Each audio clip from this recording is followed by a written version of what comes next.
सत्संगत जी, प्यार से कहना धन निरंकार जी।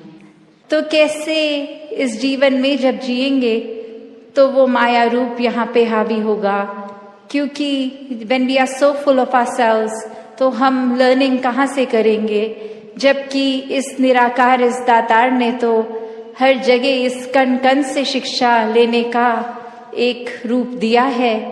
बस हमें वो रिसेप्टर बनना है कि ये हर जगह से जो शिक्षा मिल रही है उसको कैसे चैनलाइज किया जाए।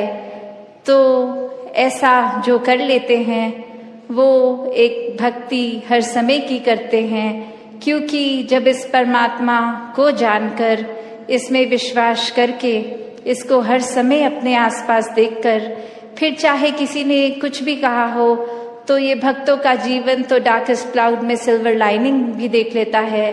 एक बिना गुण की चीज में से भी गुण निकाल लेते हैं। तो फिर जहाँ एक स्वाभाविक गुण बह रहे हैं वहां से तो भक्त कितने ही अनेकों गुण निकाल लेंगे। तो ऐसा जीवन हमारा एक हो जाए ताकि हर तरफ से जो शिक्षाएं हैं वही मिले। वरना तो एक अगर अक्सर ऐसे भी जो उदाहरण देखने को मिलते हैं कि हमारी सोच इसने तो कभी खत्म नहीं होना, हमारी इच्छाओं ने भी कभी खत्म नहीं होना, एक वो सैटिस्फैक्शन एक कंटेंटमेंट की बात, ये तो माया का ही रूप। क्योंकि अक्सर हम ये भी सोच लेते हैं कि माया सिर्फ एक मटीरियलिस्टिक चीज है, माया सिर्फ जो आंख देख सकती है वही है, चाहे वो एक घर हो, पैसा हो, एक और चीजें। पर अक्सर ये जो सूक्ष्म रूप की माया है जो एक ये सोच में भी आ जाती है, क्योंकि इस परमात्मा को इस पल में देखना है, इसको ये लिविंग इन द मोमेंट वाली बात।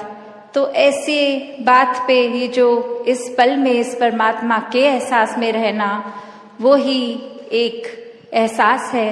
वरना तो ये सिर्फ माया रूप चीजों, वस्तुओं, रिश्तों से ऊपर ये सोच में भी आ जाती है। तो कैसे एक ये वही बात हो गई, जैसे एक कहानी भी है कि एक इंसान उसको एक थोड़े से कुछ लोग मिले और आगे वो इंसान सारे जा रहे हैं, कहीं रास्ता खराब है तो वो एक डिसीजन बनाते हैं कि will go ahead as a group, ताकि कोई बात है भी तो इकट्ठे कोई वो रास्ता आराम से निकल जाएगा। और फिर वहीं वो बातें चल रही हैं जहां हर कोई अपने जीवन के बारे में बता रहा है, अपने डिजायर्स, अपने गोल्स। एक इंसान उनमें से जो बहुत ही सूझवान संतमति वाला, उसको एक कुआं दिखता है और वहां एक बाल्टी जिसमें से वो उस कुएं में से पानी निकाल सकते हैं, पर वो देखता है कि ये बाल्टी का बेस तो टूटा हुआ है, तो एक वो बॉटमलेस बाल्टी हो गई।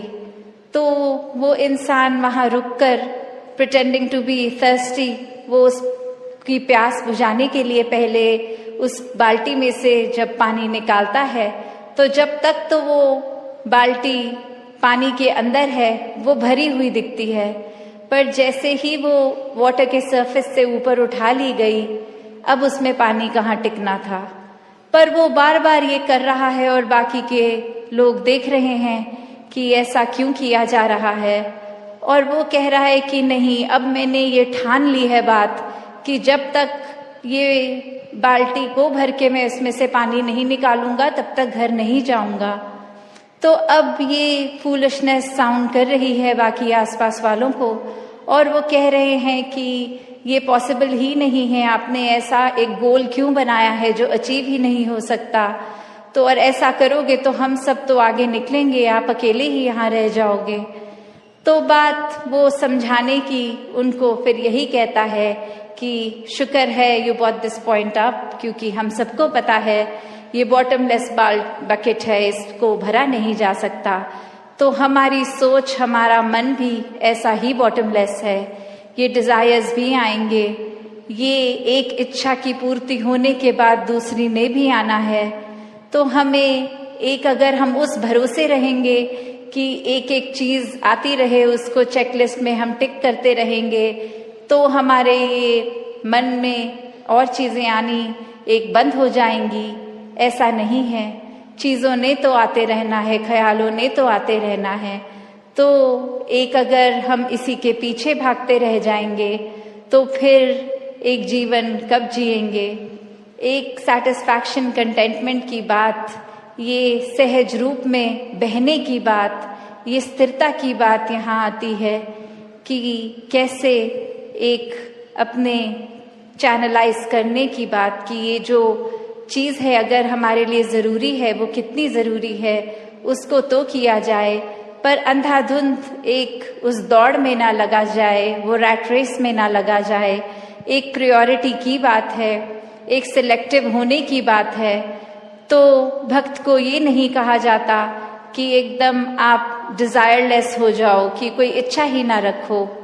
दासी का घड़ी पे भी नजर जा रही है, तो और शब्दों का सहारा ना लेके इन्हीं शब्दों से आज्ञा लेगी।